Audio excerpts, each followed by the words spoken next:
नमस्कार। मैं गीता पांडे गीता भक्ति गीत में आप लोग का स्वागत करती हूँ। आज मैं एक शरद पूर्णिमा की कहानी लेके आई हूँ।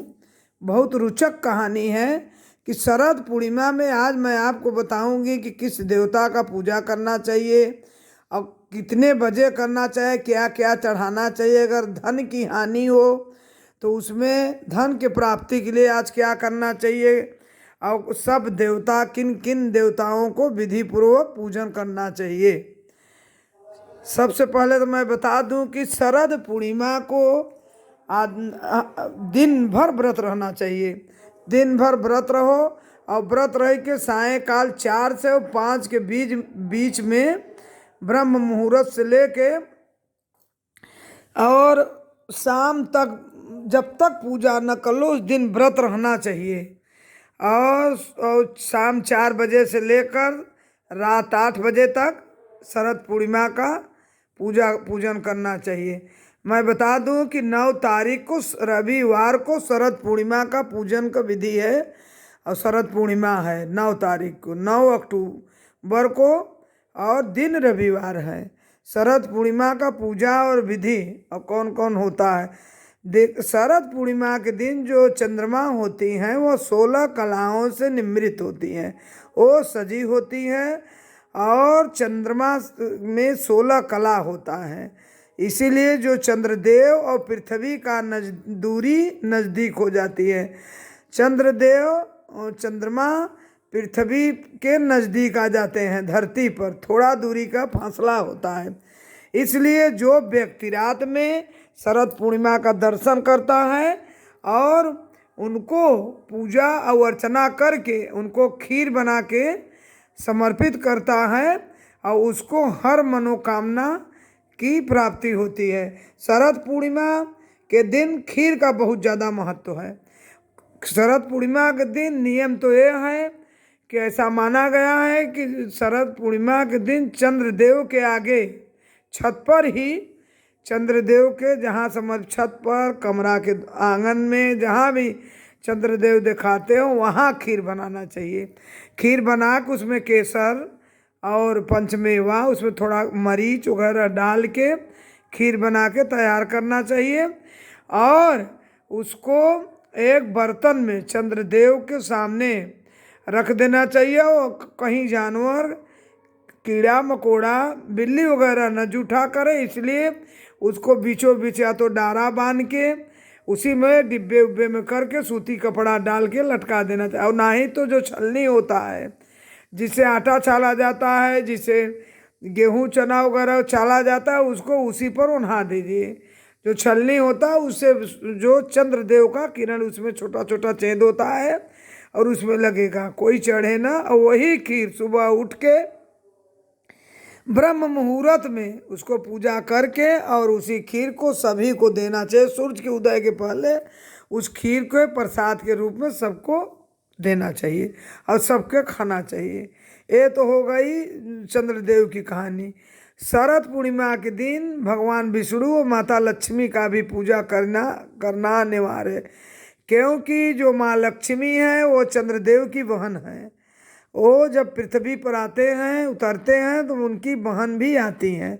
अब बहन आएंगी तो विष्णु भगवान जरूर आएंगी। तो ब्रह्मा और विष्णु का भी पूजा उस दिन करना चाहिए और माँ लक्ष्मी का।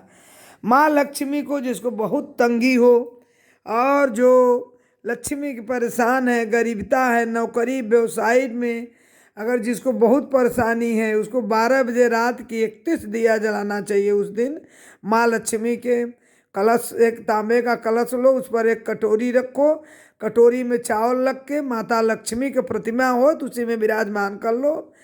यदि लक्ष्मी का प्रतिमा नहीं है तो चांदी का सिक्का भी आप रख सकते हैं और उनके सामने लक्ष्मी को कम और 31 दिया जलाओ घी का। 31 दिया में एक एक कमल गट्टा डाल दो और एक एक कमल गट्टा से उनका दिया जलाओ। और जिसको दांत खाज खजुली रोग जो भी कुछ हो, खजुली या स्किन का प्रॉब्लम हो, उस दिन का बोला था उस दिए का में काजल पालना चाहिए।